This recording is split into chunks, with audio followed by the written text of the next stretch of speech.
Here, I have a percentage problem that I want to solve for you. The problem is of every eight hot dogs Martha sold, six had mustard and radish. What percent had mustard and radish? So, there's something in one of my videos you'll see, actually, a couple of videos, you see how to convert a fraction to decimal and then to percent. It's very important to know how you can go like this and then like this, or sometime how you can go from here to there, percent to percent, fraction to percent, or vice versa, opposite direction, from percent to decimal, from decimal to fraction, and from percent to fraction. So this conversion is very, very important. But at this time, I'm going to show you how to go from fraction to percent. So the idea of fraction for this problem, see, there are 8 hot dogs. Imagine it's a pizza with 8 pieces, and you took 6 pieces.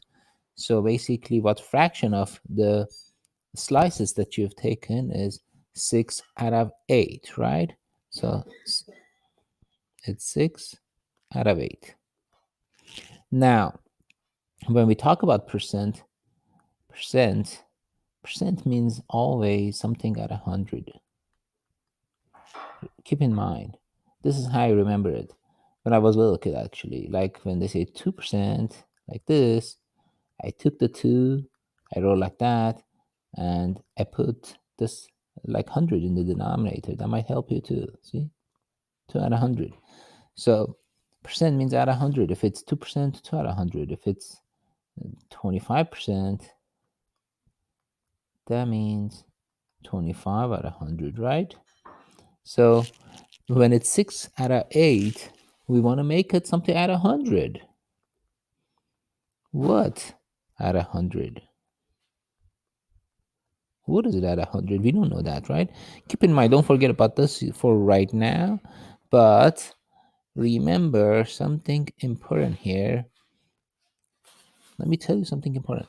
Let's say instead of 6 out of 8, you have something which you deal with that a lot. So let me close this.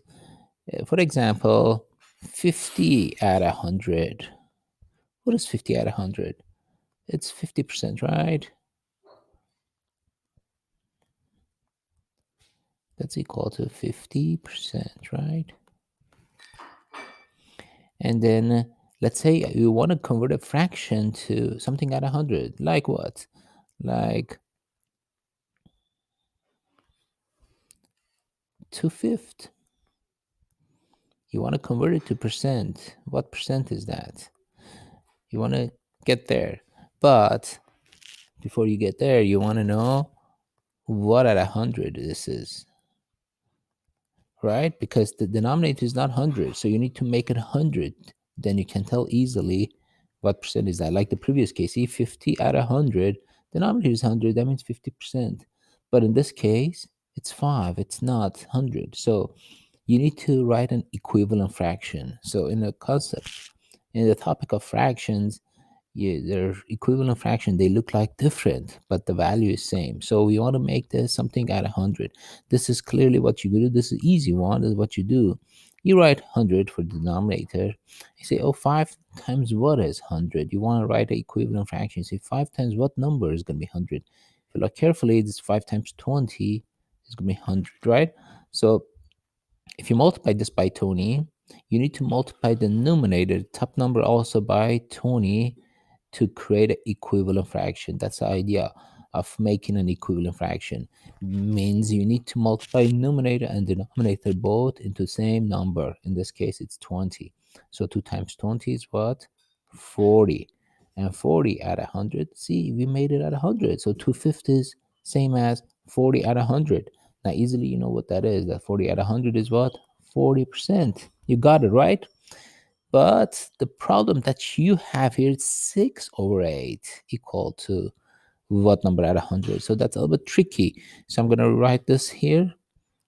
So this is bugging. It's all right. Get out of here. So 6 out of 8. Again, get out of here. 6 out of 8 is what number at 100? So in this case, kind of, it's hard to say what 8 times what is 100. So that you're not able to do that because you're going to get decimal numbers and sometimes it's hard, right? And you are, at this point, you'll learn how to solve equations, okay? So we're going to make this as an equation and we solve it. You have this idea of proportionality. These two fractions are proportional and you can use cross multiplication. Again, you're going to get equivalent in equation.